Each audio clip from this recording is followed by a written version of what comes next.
ఉమ్, ఉమ్, ఇది జరిగిపోయింది ఇవన్నీ. అట్లాగే అవును. జగనన్న ఇళ్ళు అంటే ఏంటవి?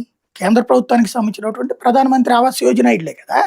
అవును. అంతకుముందు చంద్రబాబు చెప్పిన టిట్కో ఇళ్ళు అయ్యే కదా.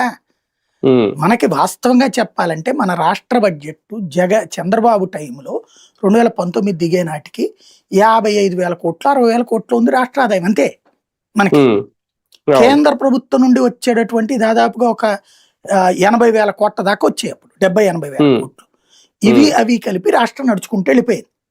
ఉమ్, పైన 3 లక్షల కోట్లు అప్పు చేసుకున్నారు ఎఫ్ఆర్బిఎం ఉమ్, నిబంధనల ప్రకారం. ఉమ్, అది బాబు టైంలో జరిగినటువంటి. జగన్ ఉమ్, వచ్చాక ఈ పథకాలకు సంబంధించిన మళ్ళీ వినియోగించుకున్నాడు అతను. అతని ఉమ్, హయాంలో 95,000 కోట్ల దాకా ఆదాయం పెరిగింది రాష్ట్రానికి. ఉమ్, అంటే అవును. 55,000 కోట్ల నుంచి 95,000 కోట్ల దాకా దాదాపు ఆదాయం పెరిగింది రాష్ట్రానికి. ఉమ్, దానివల్ల ఉమ్, సంక్షేమ పథకాలు ఎక్కువ ఇవ్వగలిగాడు అతను.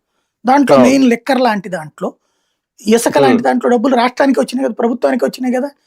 అంతకుముందు అవును. చంద్రబాబు గారు స్టార్ట్ అయినప్పుడు 10,000 11,000 వచ్చేది లిక్కర్ మీద. ఉమ్, తను దిగిపోయే నాటికి 17,000 కోట్లు వచ్చింది. జగన్ అవును. ఎక్కే నాటికి 17,000 కోట్లు వస్తే దిగిపోయే నాటికి ఉమ్, 25,000 కోట్లు వచ్చింది. ఉమ్, మధ్యలో కరోనా ఉన్నా కూడా అతను కంటిన్యూ చేయగలిగాడు. అంటే అవును. సంక్షేమ పథకాలు ఇట్లా నడుస్తాయి. అట్లాగే రోడ్లు వేసేవి అనేక ఉపాధి హామీ పథకం కింద.